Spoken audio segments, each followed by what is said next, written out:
Well, thank you so much for hopping on this chat with me today, Arlene. I'm super excited to share your story, to get to know where you were, where you've come from, and then where you're at now. But before we jump into that, is it cool if you kind of tell me, but also us, like those who are watching, a little bit about yourself and your diabetes? Like, how long have you had it? Are you on a pump or MDI? That sort of stuff. Yeah, I was diagnosed in 2010. No, and my son was diagnosed first when he was 12. No, and no, we didn't know where it came from, the diabetes, because neither side of the family had history of diabetes. No, then the first diagnosis for me was as a type 2. No, a few years down the road, the doctor changed. No, maybe you're at 1.5. No, and then he started me on MDI. And then a few years later, no, transition to a full type 1 diabetic.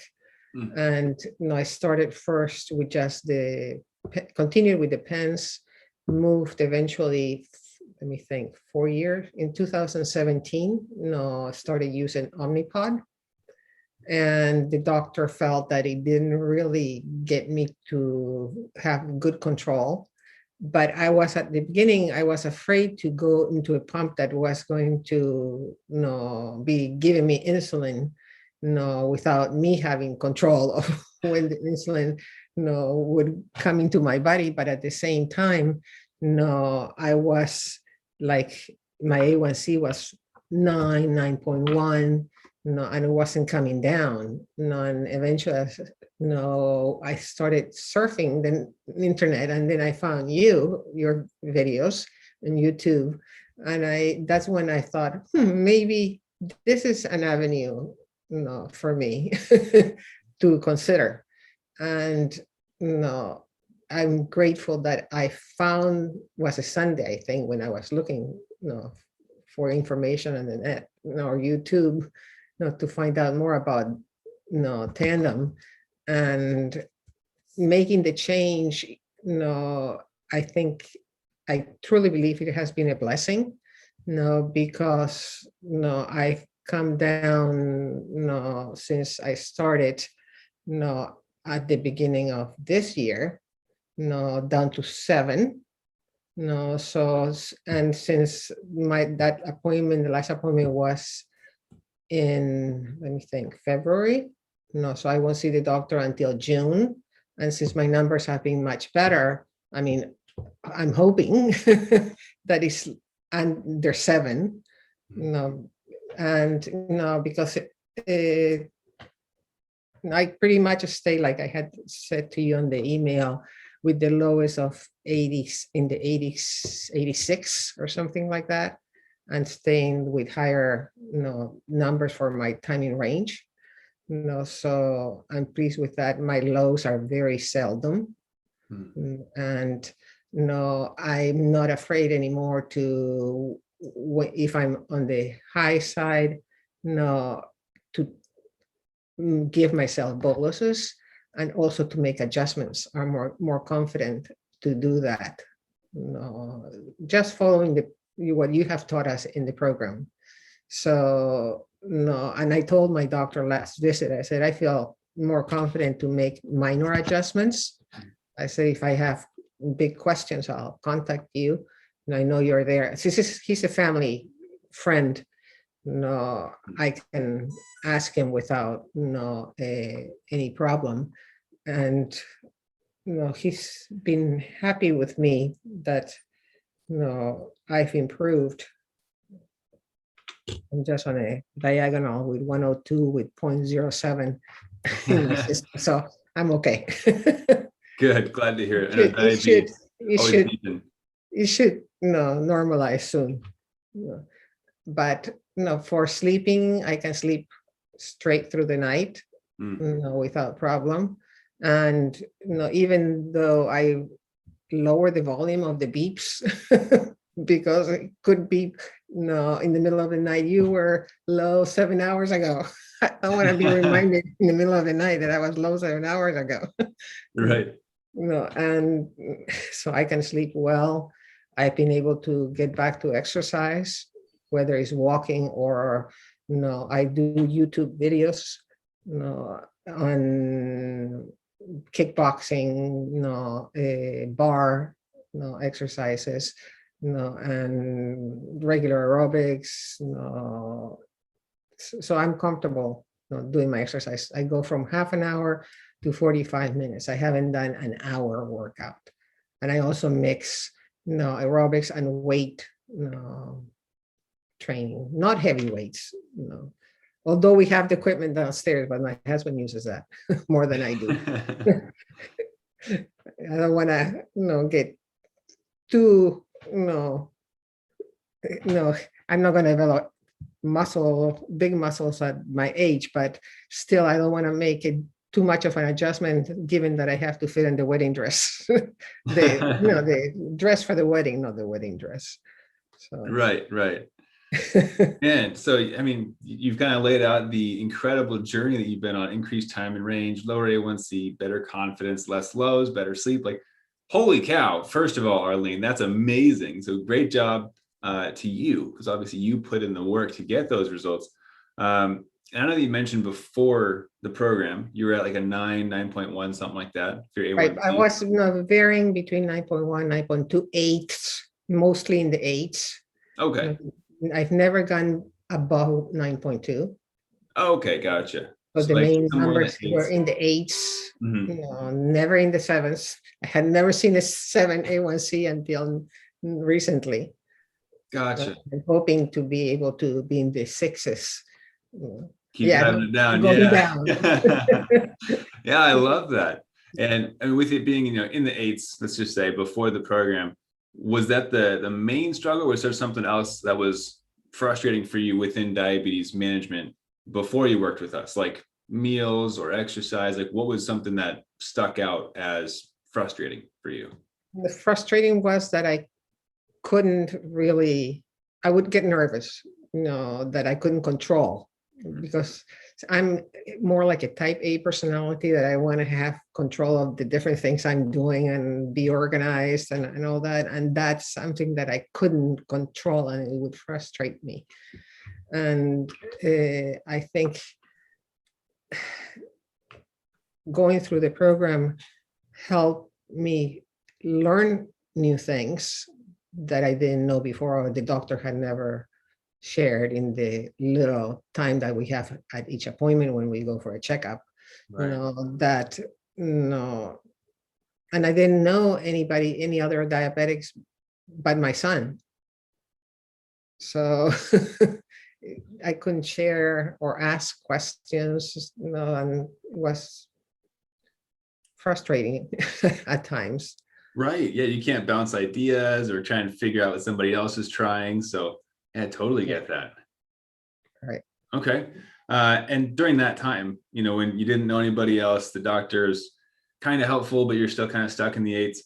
What else did you try before obviously trying our program? What were their other attempts like? I tried cutting down on carbs, but the other thing that frustrated me is going to restaurants, because you couldn't, calculate well, or, eyeball, yes, some things, but others we can't. And, I was having more lows. It was more like a roller coaster than a more even, curve.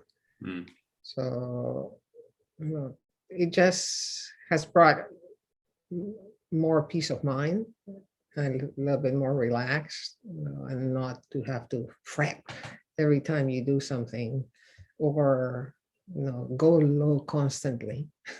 right. Yeah, Because nobody wants that. you don't know how to adjust your basal, and the doctor says one thing and it doesn't work. And, so it was, always a roller coaster.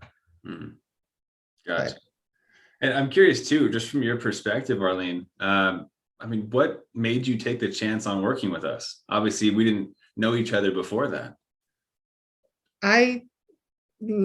from the different videos that I had watched, I like the way you explain things. It was very clear. It made sense to me. It wasn't like you were talking at us, but talking and helping us and encouraging us. So I felt that I could learn from that. That it wasn't an environment that I felt, oh, this person really doesn't know much. Mm. Because I'm, even I had mentioned in one of our talks, group talks or group chats, that I was going to attend a video Zoom seminar on nutrition for diabetics. And they started with the slides, and they're saying vegetables are not carbs. And I'm going, you're kidding me? Oh I did no. one session, and I just forget it. I'm not joining for the subsequent sessions if they can't figure that out. Oh no. So, and they were nutritionists. So Oh wow. I just said it's not worth my time, spending an hour just to listen or look at slides that don't have good content. Yeah, especially since you already had the answer at that point with us, right? Right. It's like, why would I sit here? And actually, what is it like now for you? Now that you've got the problem solved and blood sugars are cooperating a lot more smoothly, what's life like? What's changed? Well, I can feel more relaxed. Number one, getting enough sleep, because that also affects your blood sugar levels. If you don't get a good night's sleep, you see the results the next day. Yeah. And being able to wake up with normal levels, low levels in the morning, and not have to fret, when you go feet on the ground, if you wake up with 102, maybe you'll go up to 120, 130. That's what my body does. Mm-hmm. So get to predict that, so I feel comfortable that I can take a little bit longer to get ready out of bed. Yeah. And not fret that. The same with when I play bridge, that I play 4 times a week with friends. And some says, no, 3 days is 2 hours each time, and another day is 3 hours.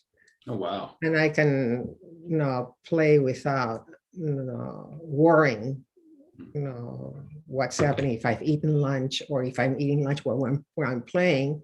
And then not just by looking at the pump,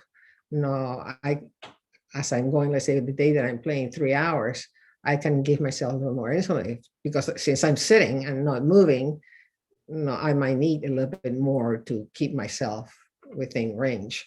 So I feel that I have the confidence to do that.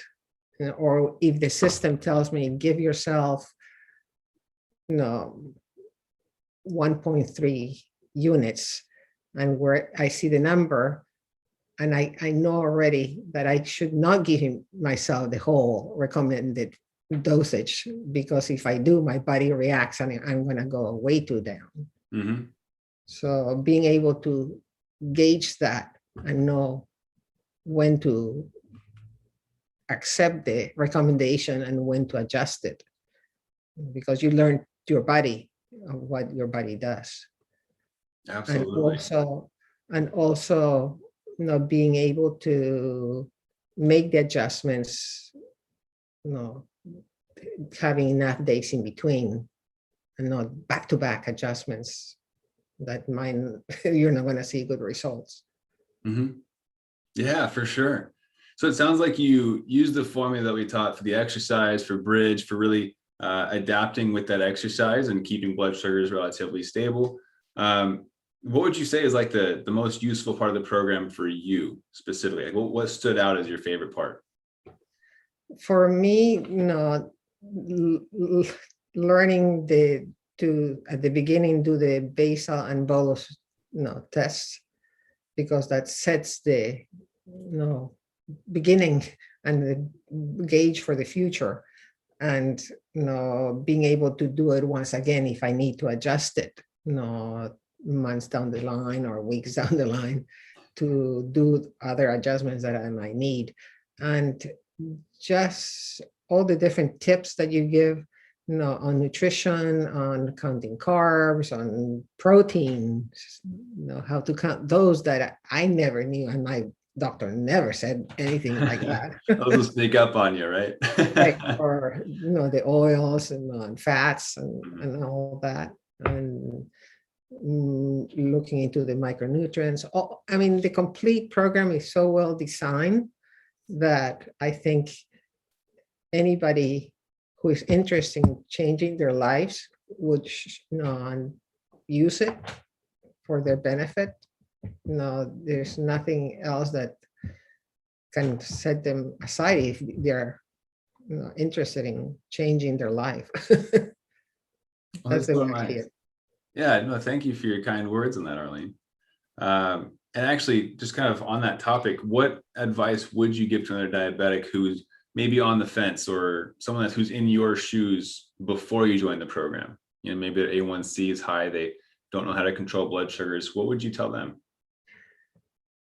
Regardless of age, you can be very young, and have had diabetes from childhood, like my son, or in the late 60s, like I am now.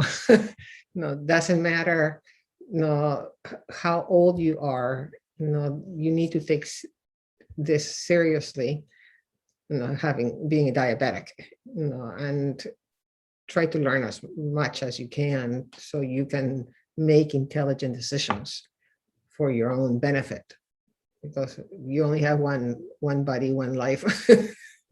Try to enjoy it as much as you can, with less, in my case, with less fear and dread of what's going to happen next. So just join the FDA program. That's my advice. I love that. That's amazing. And obviously you put the work in, and that's why I keep saying you're the one that got your results. We just kind of gave you the blueprint and guided you there. But I mean, I wanted to say just congrats to you, Arlene, on the incredible results that you've achieved. I mean, what's your time in range these days? What's that looking like? The timing range, no, it's today. I mean, the majority of the time is the 24-hour in the 80s or 24-hour in the 90s. In the 90 percentages? Yeah, I've gotten to 100 some days, not every day. Oh, my goodness, that's I amazing. mean, the lowest, no, like right now I'm 88 for the 24 hours, but I'm sure I can get it to the 90s soon, because right now I'm at 90. Oh, wow. The So, live feed of the and I had incredible. begun to see right here that climb to 223. I was Uh-huh. sitting there playing bridge, and then zoom is going down. We have, well, I have zero Mhm. insulin on board. So I Got it might have a little right back snack. into range. Yeah. I might have a little snack in a little while before I fix dinner. Love So that. it gives you peace of mind Mhm. to know more, to help you control, so. And for families with kids, I was glad to see those two families that were part of the program, the latter part, when I participated, that they're making those changes and really learning how to help their child. Mhm. I wish I had that, when Sean was going through it, but he's in perfect control right now. He's in 6.1 or less. Oh, wow. Yeah, his last A1C was 6.1. It's been 6.1 for years. That's amazing. Yeah. And he did it on his own. I mean, I didn't, I thought when the day he started college, the year he started college in 2008, and met a guy at his fraternity who also was a diabetic and was on a pump. Oh, He wow. came back and he says, "Mom, I need a pump. You got better control." But he's very disciplined on his exercise. I was talking to him last night, and he said that with his Peloton, he surpassed the group and was like, 40% above the, numbers of the other ones. And he exercised for 1 full hour. The hard workout, he said. Oh, wow. I was so proud of him. That's amazing. So yeah, it sounds like you guys are both headed towards the right track. If he's got the 6.1, you're headed that direction. You're gonna get there shortly. And yeah, I just wanted to say I'm so proud of you, Arlene, for all of the work you've put in, the time, effort, energy into learning these tools for diabetes management. And of course, I want to thank you as well for hopping on with me, just sharing your story, giving people hope, showing them that they can take control of their diabetes, of their life, get that 90 or 100% time in range, and ultimately have more peace of mind, higher quality of life. So thank you, Arlene, for. Well, thank you. I mean, I feel blessed to have found you, and you continue the great work you're doing and sharing your knowledge. And let me know when you start, doing the streaming. That way I can participate. Yeah, absolutely, Arlene. And it's my pleasure. I thoroughly enjoyed my time with you in the program, and of course, with everybody else, the amazing work they're doing. So thank you again for just being here, sharing your story. And I'm really excited for what's ahead for you, getting your A1C below that 7 and just continuing down that trajectory of improved health, improved energy, and improved quality of life. So one last question that I have. Yeah. One of the videos that I watched of the young man that got to like a 5.7 A1C. What's the lowest that a type 1 diabetic can keep their A1C at? Can keep, that's an interesting question. If you sacrifice quality of life, you can get it pretty darn low. But then you're obsessed over blood sugars, right? So Right. Instead of obsessing over blood sugars, I say, what's a healthy place to keep it at? So, personally, I'm in the 5s right now, and I've found that balance of happy and healthy. But if you're happy and healthy at 6.5, that works too. 7's the biggest threshold we want to cross. So yeah, he made it to 5.7, and he found that balance as well. He's living an amazing life after our program, and just like you, got peace of mind, the confidence, and he sees those 90% plus days pretty commonly now. So it's really exciting just to see all of you put that work in and then get that reward, reap the rewards for your hard work. Right. And you forget about being a worrywart all the time. Exactly. Because you know what's going to happen to your body. Yep. No sense in worrying about it, especially when you know what to do. So keep up the great work, Arlene. I'm really excited for you. And thank you so much for joining us today, for sharing your story. I appreciate it. Well, thank you. You're awesome. Oh, thank you so much. You're awesome. All right. Well, have an amazing rest of your adventure with diabetes. I'm confident you're going to crush it and keep up the fight.